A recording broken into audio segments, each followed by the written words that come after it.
Junto al doctor Adalberto Santana, analista internacional, investigador, académico de la Universidad Nacional Autónoma de México, UNAM. ¿Cómo está? Bienvenido. ¿Qué tal, Lucía? ¿Cómo le va? Aquí estamos pendientes de lo que sucede en nuestra América. Gracias por atendernos. No parece nada nueva la estrategia, tampoco los objetivos de esta operación. Estos grupos focalizados aplican métodos muy crueles de hostigamiento, de represión de ese pueblo inocente que quiere paz. Ya lo hemos dicho varias veces. ¿Quiénes son? ¿Podemos hacer una caracterización? Sí, mire, en el caso de Nicaragua, recordemos, hasta hace poco tiempo, más de un mes, Nicaragua estaba considerado como uno de los países de mayor seguridad en todo el continente americano, particularmente en Centroamérica. Había una fuerte estabilidad política, una estabilidad económica que todavía continúa, pero sin embargo, a raíz de esa serie de acontecimientos que se sucedieron el 18 de abril, empezaron a generarse una serie de conflictos, particularmente generados por grupos vandálicos, alentados por los sectores de oposición, sectores antisandinistas, radicales de la derecha nicaragüense e incluso exsandinistas que han participado en estos descontentos que se han manifestado y que han aprovechado precisamente estas acciones vandálicas para atacar a pequeños comerciantes, sacar tiendas, dañar la infraestructura del país, es decir, generar un caos en Nicaragua, y se ha repetido en distintas ciudades, generando a su vez un saldo de muchos heridos, algunos prisioneros que han detenido por actos de violencia y el fallecimiento de distintas personas, ya sean estudiantes, policías de la población civil, comerciantes, que producto de la violencia desatada por grupos vandálicos, pues han afectado al conjunto de la población nicaragüense. ¿Qué pretende esa desestabilización? Pues seguir los parámetros que ha seguido la oposición en el año de 2017 y 2016 en Venezuela, es decir, desestabilizar. Y esto también, evidentemente, alentado por el gobierno norteamericano, es decir, generar en los países más progresistas de América Latina, como ha sido Venezuela, como es precisamente hoy de Nicaragua, generar una desestabilización para evitar que se genere expectativas del fortalecimiento de gobiernos progresistas en la región latinoamericana. Ahora le pregunto, doctora Adalberto, a propósito de Venezuela, la apuesta del gobierno de Nicaragua, igual que ocurrió en Venezuela, es el diálogo. Sabiendo quiénes están detrás, usted los está describiendo, y viendo muchas veces que están dispuestos a llegar hasta las últimas consecuencias, sin importar cuántas vidas puedan cobrar sus acciones, ¿el diálogo puede prosperar? ¿Esa iniciativa puede ser fértil, puede dar resultados? Bueno, Nicaragua tiene una larga experiencia y particularmente el gobierno sandinista del presidente Daniel Ortega tiene una larga experiencia en este tipo de conflictos.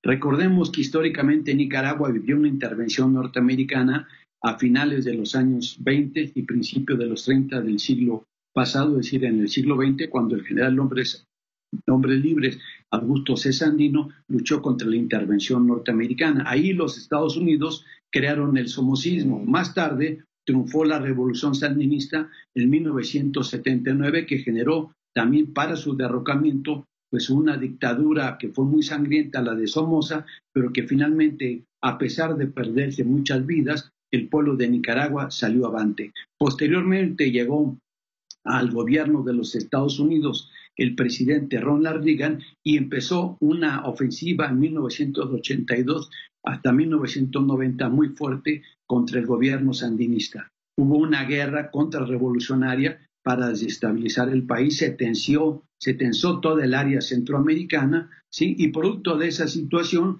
la gente y el gobierno sandinista optaron, la alternativa del Frente Sandinista, por buscar la paz. Finalmente llegó la paz, llegó un periodo de transición con gobiernos de oposición, pero en 2007, de nueva cuenta, los sandinistas llegan al poder por la vía pacífica y electoral.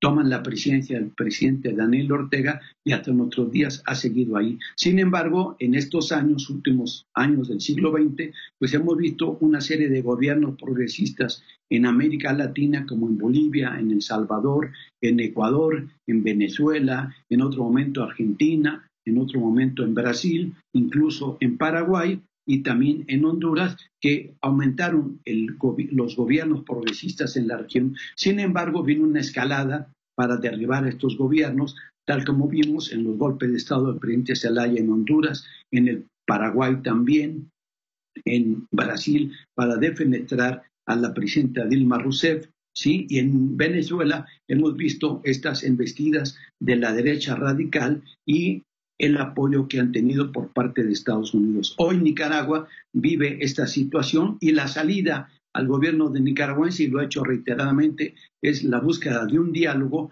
con las partes opositoras, con las partes que pueden entender que hay que escuchar los distintos planteamientos, pero no llegar a los actos vandálicos como están haciendo los grupos más radicales de la derecha nicaragüense.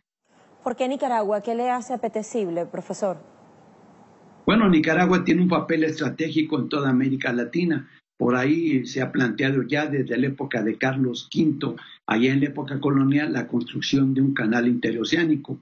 Y en este siglo XXI, pues hay las perspectivas de poderse abrir un canal interoceánico en una vía casi natural que está en el caso de Nicaragua. Y esto evidentemente generará un mayor intercambio, un fortalecimiento de toda América Latina con la República Popular China, que es una de las economías más fuertes, una de las economías que ha apoyado con sus inversiones a diversos países de América Latina, y esto evidentemente genera para los intereses norteamericanos una inestabilidad a nivel internacional.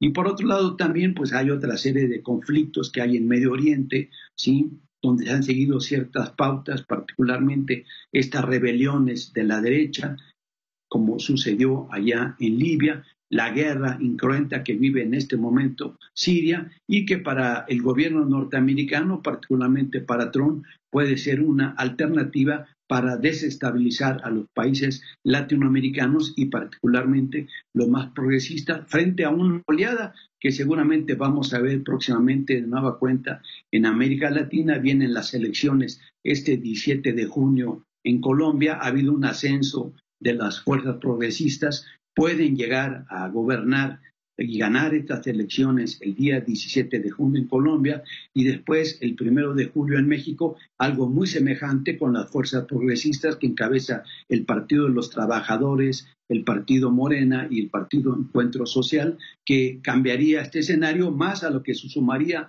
las elecciones en octubre en Brasil, que podrían llevar como candidato presidencial a Ignacio Lula da Silva. Entonces, si este panorama fuera en ese sentido, evidentemente habría una debilidad de las fuerzas proimperialistas en toda la región latinoamericana y un fortalecimiento de las vías progresistas de la región.